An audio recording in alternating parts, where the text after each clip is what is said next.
Guys, it is currently a very refreshing 97 degrees Fahrenheit here in New York City. We're about to go into Manhattan to practice some street photography. This week I've been shooting with this new Viltrox 26mm prime lens. If you've watched my channel for a while, you'll know that I usually like to shoot around 35mm, so this 26 is a bit wider than that, but I do definitely like the street photography that I've seen at 28mm or even wider than that, and so I've definitely wanted to practice that. Sony doesn't really have a good 28mm autofocus lens.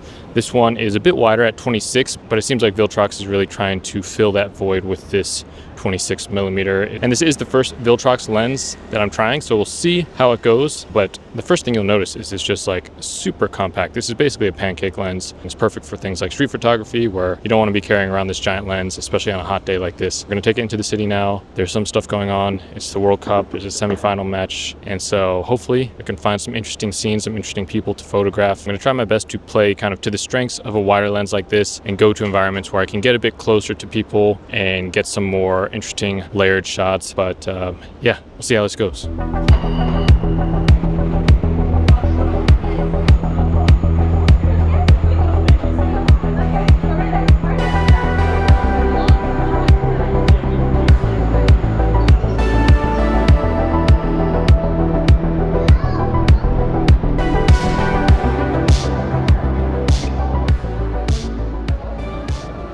I spent the first half of the game navigating through the crowds and security at Rockefeller Center as I tried to make my way deeper into the action. During this time, I managed to grab a few decent shots. I especially like this one with the Messi and Ronaldo jerseys looking up at the Lego World Cup trophy. Given how tall the trophy was, I don't think I would have been able to capture all three subjects cleanly in one frame if it weren't for that wider 26mm focal length. But I still felt like I was missing out on some even better shots because security had shut off access to the main central viewing area. Thankfully, I managed to sneak my way in just in time for the second half, which is when the energy really started to pick up.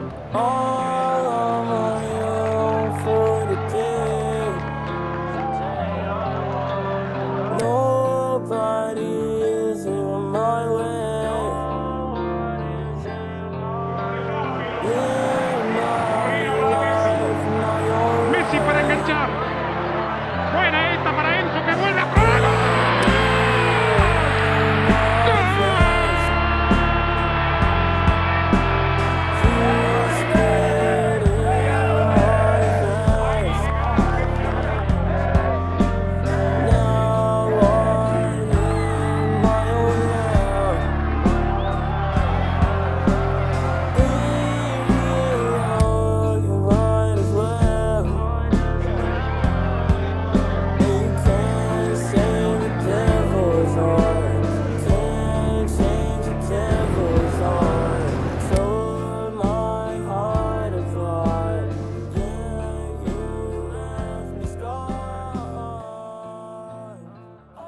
All right, well, that was pretty crazy. As soon as the match ended, not only was the match crazy, but like once it ended, it started pouring down rain, and I kept taking pictures because the vibes were pretty good, but I definitely got to put the water resistance of the Viltrox lens to the test, and it seems to have worked pretty well. The camera still works, so that's a good sign. This was one of those situations where it was like just super crowded, and so kind of difficult to be super intentional with the composition. I did my best, but it's where like a wider lens like the 26mm really comes in handy because you can capture a lot of things even if you don't really notice them in the frame while you're composing. Because it's so wide, you can kind of aim at a particular subject, do your best to get a composition.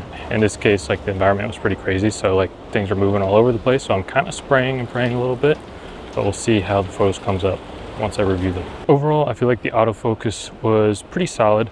Obviously, it's not going to be as fast as a native Sony lens, but that's just kind of how it goes.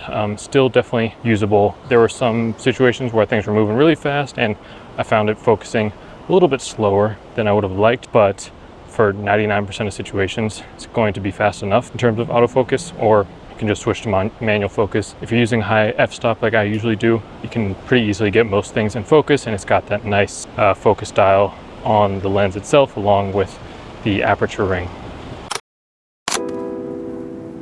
Alright guys, it is a new shooting day of using this Viltrox 26mm lens. I've taken a peek at some of the photos I've gotten so far and pretty pleased with the quality of like the sharpness and everything. Looks great.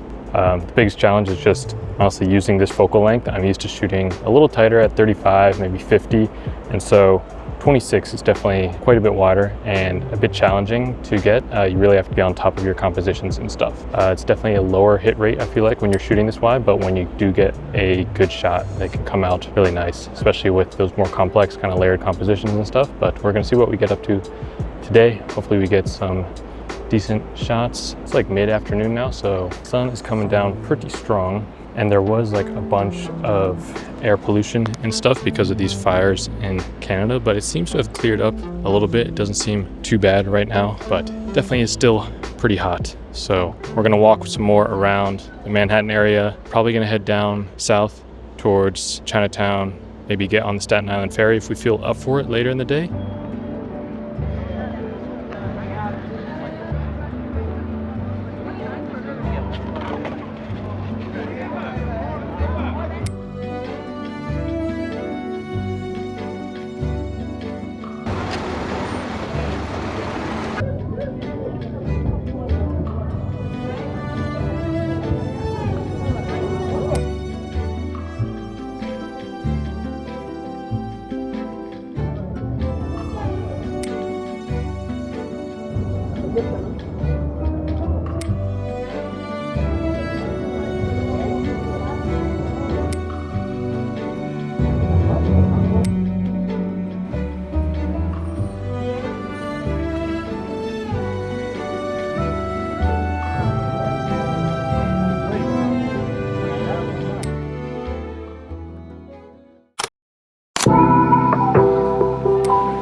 So while we wait to get on the ferry, I want to highlight a few of my favorite features of this lens. The first one is definitely the size. As I've progressed in my photography and video creation journey, I've really come to value the size and portability of my camera gear over pretty much everything else. Yes, there's always going to be technically superior lenses or camera bodies out there, but these are always going to be much bulkier, which, at least for me, makes it a lot less likely that I'll bring my camera with me in the first place. And even when I am out there practicing photography or video with this heavier, bulkier gear, I feel more timid and self-conscious about what I'm doing and am likely to get tired faster and possibly head home early. All these factors are hard to quantify and aren't going to show up on a spec sheet, but can make all the difference between whether you get outside into the world using your cameras and capture some good, great, or even maybe your favorite photographs versus staying at home and not capturing anything. But that's not to say that this Viltrox 26mm lens has some huge compromises on image quality or other features because of its ultra compact size. It's still super sharp, has fast autofocus, and this smooth and satisfying aperture ring, as well as a lens hood and a lens cover that magnetically snaps on, which I really appreciate. So if you're interested in shooting photos or videos at that wider 26mm focal length, which after using this lens for a while, I've started to enjoy quite a bit myself, and you're looking for something that is super compact, just about as compact as you can get for a full frame lens, and is pretty budget friendly, I feel like there aren't really many better options out there on the market, especially at this price point. My only big wish from Viltrox at this point, after seeing what they're capable of doing with this lens, is to make a 35mm version that's a similar compact size, which would certainly be a big hit for us Sony shooters. All right, now let's get back on the ferry where I captured some of my favorite shots of the entire day. Now just photos on my phone.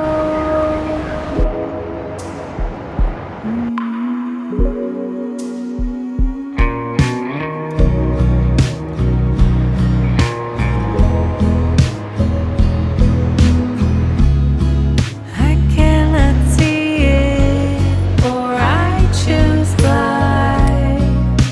Struggle to keep my luggage light.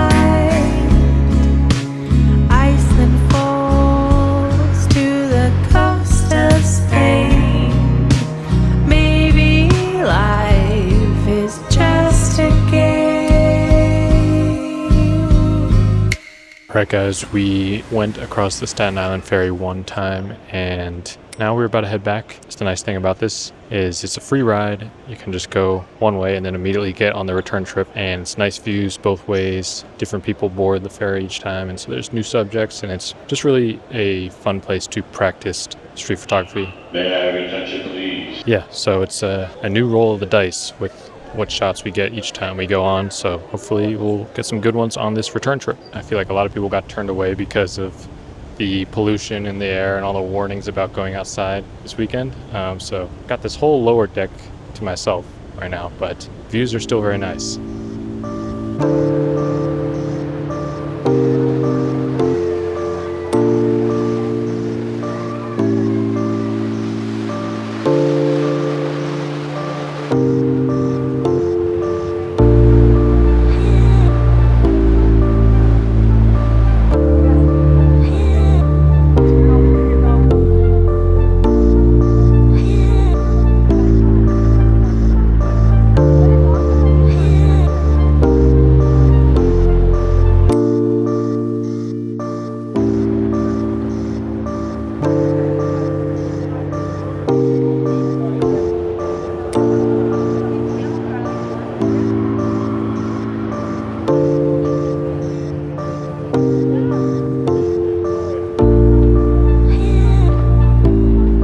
As someone who watches camera gear review videos myself, I found that most of them simply focus on demonstrating the technical specs and don't actually show you what the real world experience is like using that piece of gear. My goal with this video was to put the Viltrox 26mm lens to the test in my regular photography practice and give you a taste of what it's capable of. And looking through what I captured after just a couple sessions using it, I have to say I'm pretty impressed.